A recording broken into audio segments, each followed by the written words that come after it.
किसी गांव में एक किसान रहता था। उसके पास एक घोड़ा था। एक दिन वह घोड़ा भाग जाता है। जैसे ही यह बात गांव वाले को पता चलती है तो गांव वाले उस किसान को बोलते हैं कि यह बहुत बुरा हुआ, तुम्हारे पास एक ही घोड़ा था, वो भी भाग गया।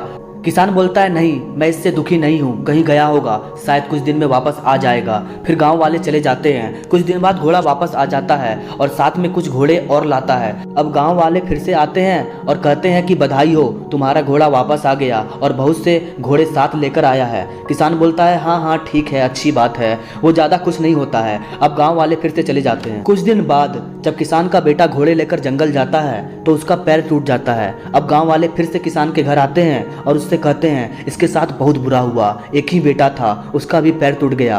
तो वो किसान कहता है, क्या तुम लोग बार बार राय देने चले आते हो, मैं जानता हूँ क्या अच्छा हुआ क्या गलत। अब गांव वाले चले जाते हैं। कुछ दिन बाद देश में युद्ध का माहौल बन गया। खबर आई कि पड़ोसी देश हमला करने वाला है और इसलिए भारी मात्रा में सैनिकों की जरूरत है। इसलिए उस किसान के गांव से उस किसान के बेटे को छोड़कर बाकी सभी के बेटों को युद्ध में ले जाना पड़ा और सभी अपनी जान गंवा बैठे। इस कहानी से हमें यही सीख मिलती है कि जीवन में किसी भी परिस्थिति को कोसना नहीं चाहिए। याद रखिएगा, विकास आपसे हमेशा कहता है कि लाइफ में जो भी होता है वो अच्छे के लिए होता है। भले ही वो प्रेजेंट टाइम में आपको बुरा लगे, लेकिन आने वाले समय में आपको ये महसूस होगा कि जो भी हुआ अच्छे के लिए हुआ। ऐसे ही इंस्पिरेशनल स्टोरीज को सुनने के लिए हमारे चैनल को जरूर सब्सक्राइब करें।